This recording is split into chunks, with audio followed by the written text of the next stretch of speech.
자, 하나님 말씀 함께 보는 시간 갖도록 하겠습니다. 앉으셔서 하겠습니다. 오늘 주신 말씀 마가복음 1장 1절의 말씀입니다. 마가복음 1장 1절 한 절인데요. 우리 한 목소리 같이 합독하시겠습니다. 신약성경 마가복음 1장 1절입니다. 한 목소리 읽겠습니다. 시작. 하나님의 아들 예수 그리스도의 복음의 시작이라. 아멘. 제가 한 번 더 읽어 올려드리겠습니다. 하나님의 아들 예수 그리스도의 복음의 시작이라. 좋으신 아버지 하나님, 오늘 하나님 앞에 예배합니다. 아버지 하나님 앞에 나와 예배하는 백성들, 저들의 마음에 두려움과 불안함과 염려와 근심을 아시는 하나님, 위로하여 주시고 담대함을 주시고 강건함을 더하여 주시기를 원합니다. 또한 아버지 하나님 앞에 예배하며 귀한 예물을 구별하여 드려오니 드려진 예물을 통해서도 하나님의 영광이 드러나고 하나님의 일하심이 드러나고 하나님의 부요하심이 드러날 수 있도록 아버지 하나님, 여기 모여 예배하는 모든 믿음의 백성들의 삶의 여정 가운데 하나님께서 늘 함께 해주시고 동행해 주심으로 그의 삶의 자리들이 형통케 되는 놀라운 은혜와 복이 넘쳐날 수 있도록 오늘 이 시간 우리 가운데 오셔서 아버지 하나님 기름으로 부으시고 우리를 충만케 하여 주시옵소서. 성령 하나님께서 말씀 속에 역사하셔서 이 말씀을 부여잡고 이제 새롭게 시작되는 사순절의 이 기간을 예수 그리스도와 함께 걸어가는 시간 되어줄 수 있도록 성령 하나님 역사하여 주시옵소서. 모든 말씀 오늘 권하신 예수님의 이름으로 감사하며 기도드렸습니다. 아멘.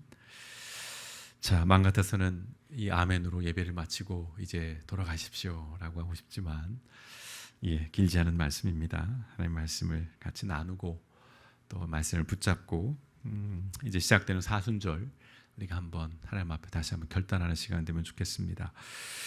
오늘 말씀은 노래 이야기로 한번 시작을 해볼까 합니다.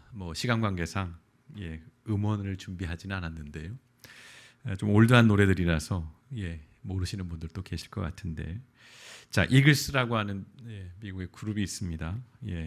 호텔 캘리포니아라는 노래 들어보셨죠? 또 우리나라 김창완 씨 산울림의 내 마음의 주단을 깔고라는 노래 아시는 분들은 알고 처음 듣는 분도 있을 것이고, 또 015B 처음에 저 그룹 이름이 나와서 저 이름의 뜻이 뭐지 해서 되게 화제가 됐었던 아주 오래된 연인들이라고 하는 노래. 자, 세 곡입니다. 퀴즈입니다.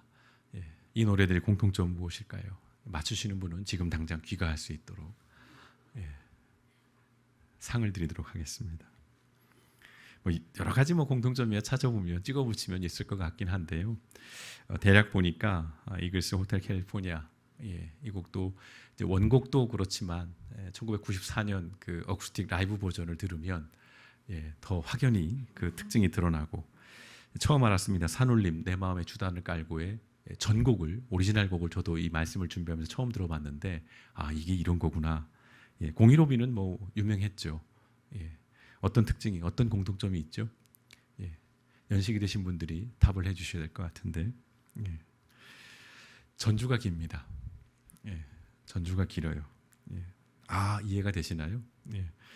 특별히 산울림 노래는요, 전주만 3분 32초입니다. 전곡이 6분 9초 노래인데 전주가 3분 32초예요. 호텔 캘리포니아도 그 라이브 버전은 전주가 2분이에요. 보통 곡이 3분 30초, 길어야 4분이 안 되는데 전주가 그렇게 긴 노래입니다. 오늘 일찍 가시면 유튜브로 한번 노래들을 좀 들어보시면 좋겠습니다. 반면에 전주가 없는 노래들도 있습니다. 바로 시작하는 그런 노래. 여러분들이 아는 노래 중에 어떤 노래가 있을까요? 이런 식의 노래들이 굉장히 많이 있는데, 비교적 최근 노래를 찾아보니까 태연, 사계라고 하는 노래, 이렇게 이제 부금이 깔리면 너무 좋은데 다 지워버렸습니다. 저 노래도 그냥 갑자기 가사가 팍 나와버려요. 전주가 없습니다. 그리고 장범준, 우리 학생들의 좋아하는 장범준의 노래방이라고 하는 제목의 노래도 갑자기 툭 가사부터 던져지는 그런 노래입니다. 오늘 이 5곡 꼭 주일에 집에 꼭 들어박히셔서 유튜브로 들어보시기를 권변드립니다. 왜 전주 얘기를 이렇게 장황하게 드렸냐 하면 성경을 생각해 봤어요. 성경이라는 성경의 스토리를 노래로 비유하면 어떨까라고 했을 때 우리의 이 성경은, 이 하나님의 이야기는 전주가 없는 노래가 아닐까라는 생각을 하게 됩니다. 전주가 없다. 그 의미를 좀 다가오시는지 모르겠어요. 구구절절 어떤 배경을 설명하고 뭔가 사람들을 설득하기 위한, 이해시키기 위한 장치들을 막 늘어놓은 다음에 그래서 말인데 라고 성경이 시작되는 게 아니라 돌직구라는 거죠. 직설적으로 던져버리는 것이 이 성경의 이야기라고 생각을 합니다. 자, 창세기 1장 1절을 한번 떠올려 보십시오. 그게 뭐였지? 라고 하시는 분들은 성경을 펴보시면 될 것 같아요. 창세기 1장 1장. 유명한 말씀이죠. 같이 한번 읽어볼까요? 시작. 태초에 하나님이 천지를 창조하시니라. 어떻게 느껴지시나요? 저거는 그냥 던지는 거예요. 설명이 아닙니다. 옛날 옛적에 once upon a time 이게 아니죠. 그냥 던져버리는 거예요. 하나님의 이야기를 담고 있는 이 성경은 사전에 어떤 설명이나 배경 이런 거 없습니다. 그냥 신앙적 선언, 선포로 시작을 합니다. 천지를 창조하셨다라는 거예요. 이 전제 조건에는 하나님이 존재한다라고 하는 것이 이미 깔려 있어요. 설명이 없어요. 하나님이 어떤 분이고 그 하나님이 어떤 능력인데 그래서 그분이 창조를 하셨어가 아니라 처음 시작부터 선언을 하고 선포를 하는 것으로 됩니다. 근데 신약 성경도 그런 식으로 진행이 돼요. 우리가 신약 성경의 첫 번째 말씀이 뭐죠?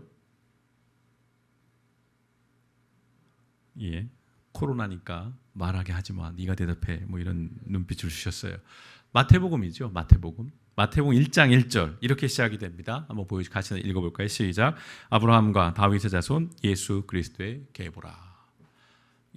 이 또한 탁 선언하는 거고요. 특별히 이 짧은 문장 속에는 그 앞에 있었던 구약 성경이라고 하는 그 핵심 메시지가 다 저 안에 요약되어 있습니다. 아브라함과 다윗의 자손 예수 그리스도의 계보라. 우리가 성경을 이야기할 때, 특히 신약 성경을 이야기할 때 우리가 빼놓을 수 없는 건 구약에 있어서의 아브라함 또는 다윗의 자손 그리고 예수 그리스도의 족보, 이 연대기, 이게 굉장히 중요한. 왜냐하면 예수 그리스도라는 존재는 하나님의 약속, 오래전 하나님의 그 예언의 성취로서 나타나신, 오신 분이기 때문에 구약을 떼놓을 수 없다라는 것이죠. 그런데 그 구약의 이야기를, 그 핵심적인 메시지를 요약해서 담고 있는 것이 바로 이 마태복음 1장 1절입니다.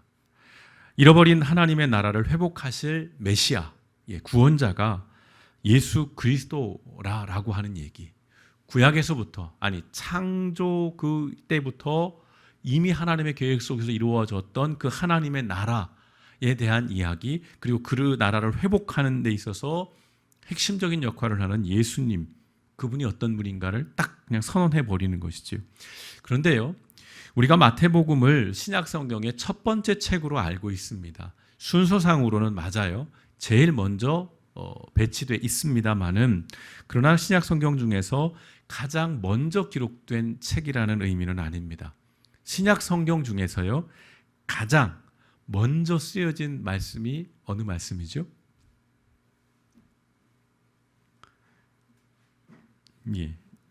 센스가 있으시면 오늘 본문이 마가복음입니다. 마가복음입니다. 마가복음이 가장 먼저 기록된 말씀이에요. 이상하죠? 그럼 마가복음을 먼저 썼어야 되는데 마태복음을 앞에 뒀단 말이죠.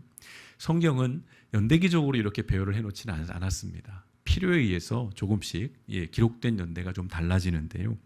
우리가 알고 있는 신약 성경, 특히 복음서, 4개의 복음서라고 우리가 한다라고 하면 그 가운데 가장 먼저 쓰여진 것이 마태복음이 아니고 마가복음입니다. 마가복음. 자, 가장 먼저 시작된 이 마가복음의 시작은 바로 이렇지요. 오늘 우리가 읽은 그 말씀인데요. 다시 한번 읽어볼까요? 마가복음 1장 1절 시작. 하나님의 아들 예수 그리스도의 복음의 시작이라. 이 또한 선언입니다. 선포예요. 사전에 어떤 설명이 없습니다. 일단 딱 던지는 겁니다. 세상과 사람들을 향한 담대한 하나님의 선언을 담고 있는 것이고요. 저 짧은 한 문장, 하나님의 아들 예수 그리스도의 복음의 시작이라. 몇십 초 외울 만한 저 한 문장은 마태복음 또는 누가복음 또는 요한복음은 물론이거니와 신약 성경 전체의 내용을 담고 요약해 놓은, 우리가 흔히 전문이라고 하죠. 저 한 문장은 신약 성경의 전문가도 같은 문장입니다. 신약 성경이 뭐야? 그러면 저겁니다. 하나님의 아들 예수 그리스도의 복음의 시작이라. 그 이야기를 담고 있는 것이 신약 성경이고, 좀 더 좁게는 복음서라고 하는 것입니다.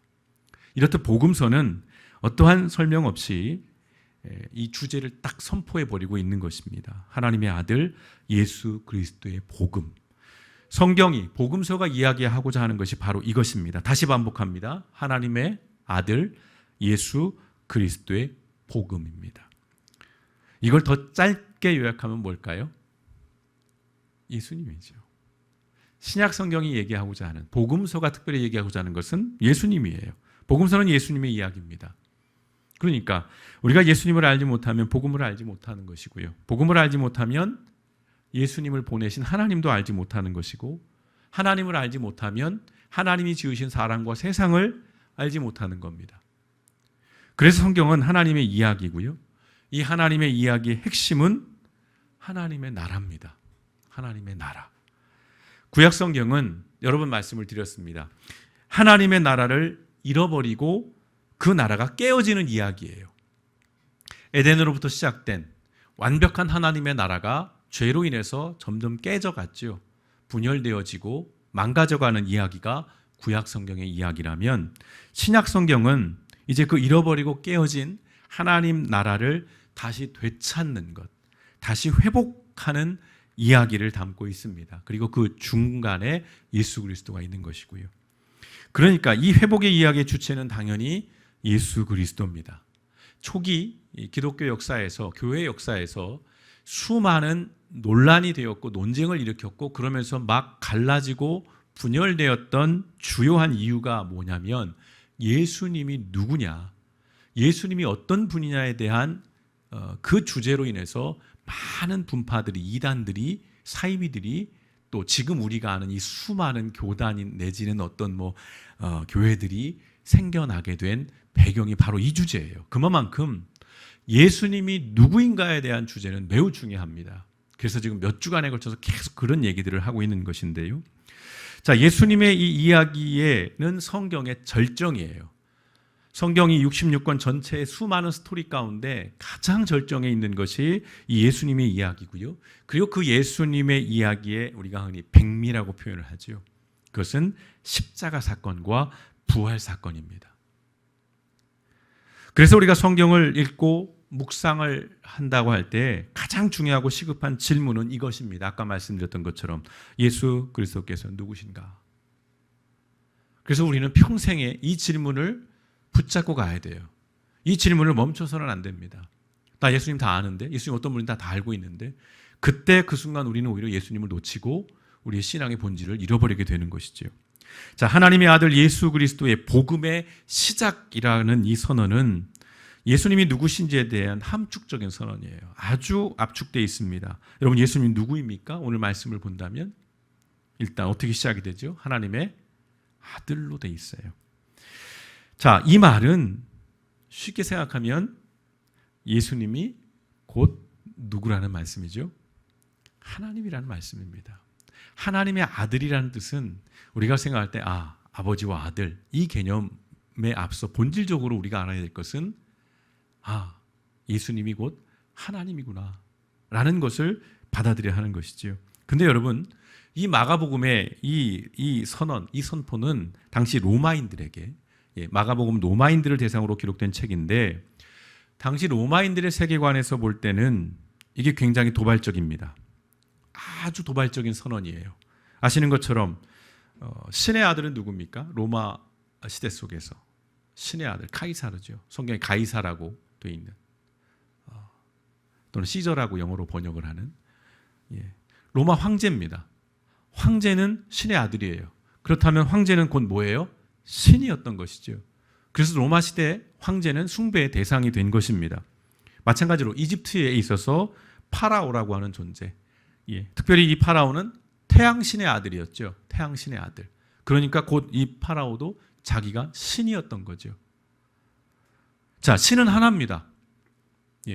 그런데 예수님을 하나님의 아들이라고 선언을 했다는 것입니다. 이걸 우리가 그냥 네 집 아들, 저희 아버님이 돌아가셨는데 황용승 씨인데, 황용승 씨의 아들 개찬. 참 이거 이름 얘기할 때마다 참 그렇습니다만 그런 개념이 아닌 거예요. 하나님의 아들이라는 얘기는 황제에 대한 도전입니다. 이건 반역이에요. 매우 위험한 선언입니다. 이 복음서의 이 첫 선언은요. 여러분, 복음서는요, 이렇듯 당시 사회에서 매우 도발적인 파격적인 선언으로 시작되었습니다.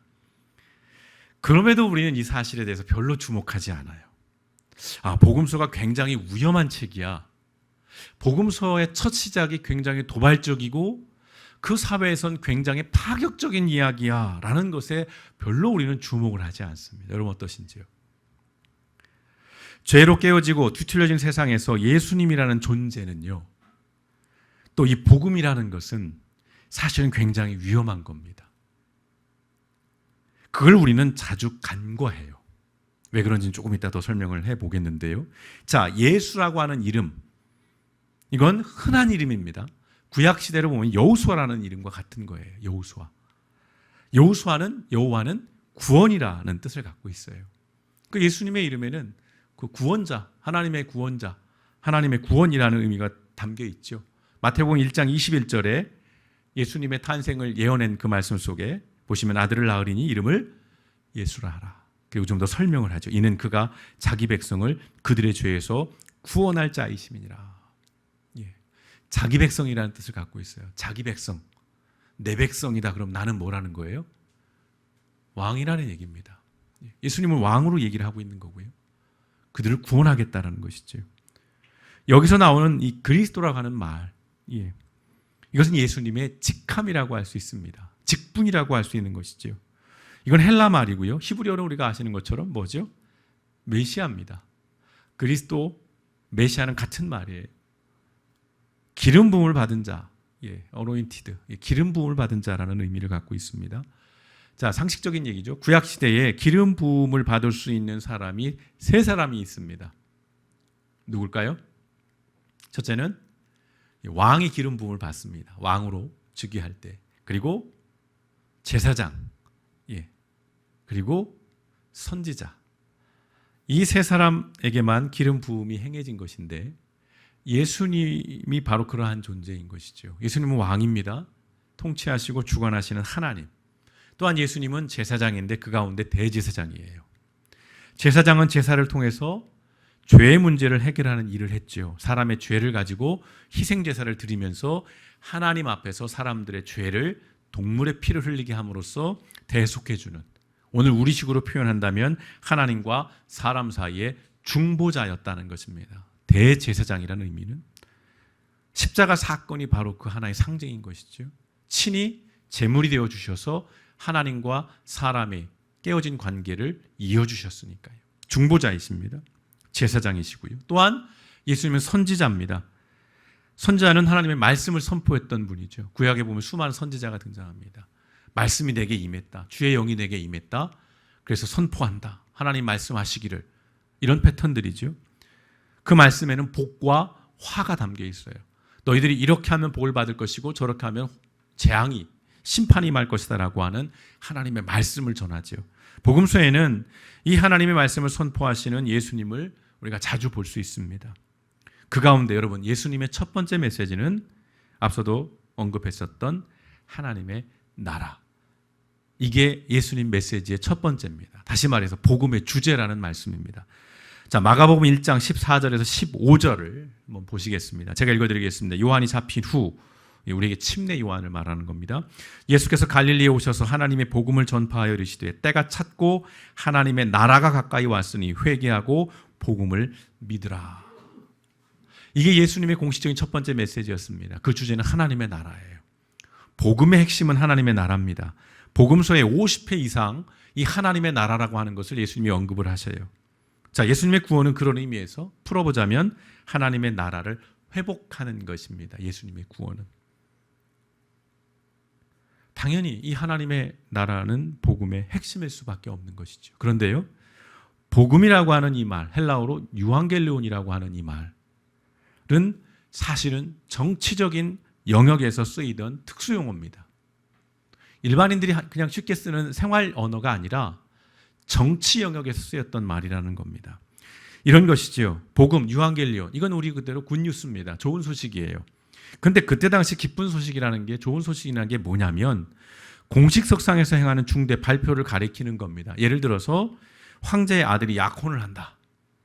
또는 황제의 직위를 그 아들이 물려받는다. 또는 황제에게 아들이 이제 뭐 임신을 하게 됐다. 후사가 생겼다. 아니면 로마 군대가 전쟁에서 승리를 했다. 이 모든 소식이 유앙겔리온이었어요. 복음이었다는 것입니다. 당시에 기쁜 소식이라는 건 이런 거였어요. 그런데 생각해 보십시오. 지금 이 기쁜 소식이라 하는 내용들이 어떤 것인지. 크든 작든 당시의 사람들의 삶, 그리고 당시의 질서를 변화시키는 소식이에요. 전쟁에서 이겼어요. 또는 새로운 황제가 등극을 하게 됩니다. 이러면 그때 당시 사람들은 직감하는 거예요. 아, 세상이 달라지겠구나. 변화가 오겠구나. 내 삶에 뭔가 달라지겠구나. 예를 들어 새로운 황제가 들어섰어요. 그러면 그 황제가 딱 보니까 싹수가 노래요. 그럼 뭘 할까요? 세금을 걷겠죠. 노역을 시키겠죠. 그럼 멀쩡히 집에 생활하던 아들들이 징발되어 가는 거죠. 징집되어 가는 거죠. 그러니까 이 소식을 들으면 직감하는 거예요. 삶이 변하겠구나. 내 일상이 달라지겠구나. 여러분, 복음이라는 건, 유앙겔리온이라는 건 사회 전체의 풍경을 완전히 바꿔놓는 굉장히 혁명적인, 파격적인 소식이었다는 겁니다. 근데 우리가 이걸 자꾸 간과한다는 거예요. 예수님의 복음은요, 다시 생각해 보면 이 유앙겔리온보다도 더 충격적이고 더 급진적인 소식이었습니다. 예수님이 오셔서 말씀하신 8가지 복에 대한 말씀들을 한번 찬찬히 살펴보십시오. 예수님이 주장하시고 선포하신 말씀들은 당시 사회의 관행들과 당시 사회의 질서들을 다 뒤집어 엎는 것들이었어요. 여느 유앙겔리온보다, 복음보다 더욱더 충격적인 것이었습니다. 그런 급진적인 혁명적인 의미를 엿볼 수 있는 말씀이 마가복음 10장 45절의 말씀이에요. 자, 어떤 말씀이죠? 같이 한번 읽어보겠습니다. 시작.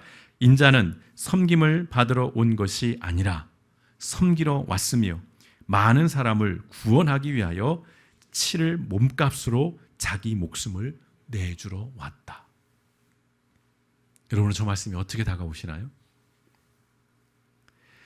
이 마가복음 10장 45절은 이 마가복음 전체의 핵심 구절입니다. 마가복음은 종으로서의 예수님을 그려주고 있어요. 사복음서가 예수님의 모습을 조금씩 다르게 포인트를 잡는데 마가복음은 특별히 예수님을 종으로 이야기를 해요. 근데 이때가 어떤 시대죠? 로마 시대입니다. 로마는 뭘로 흥황했던 나라죠?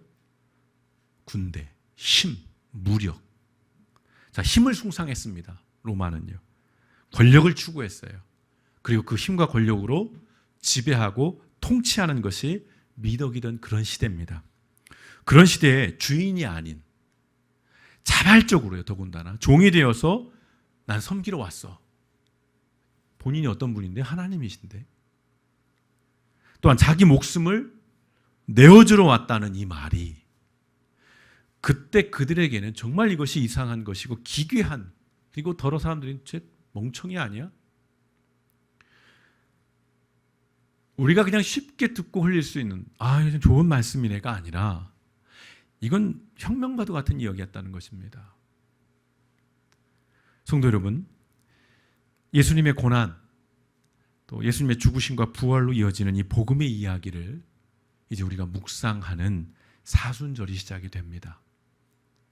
뭐 어떤 이들은 이게 천주교 절기라고 해서 싫어하는 사람도 있고, 또 어느 교회에서는 아주 날별로, 주별로 뭐 색상을 달리하고 초를 하고 십자가를 걸고 뭐 이걸 아주 대단히 기념하는 교회들도 있습니다만, 뭐 무엇이든 중요한 것은 이 복음의 이야기를 묵상하는 기간이 사순절이에요.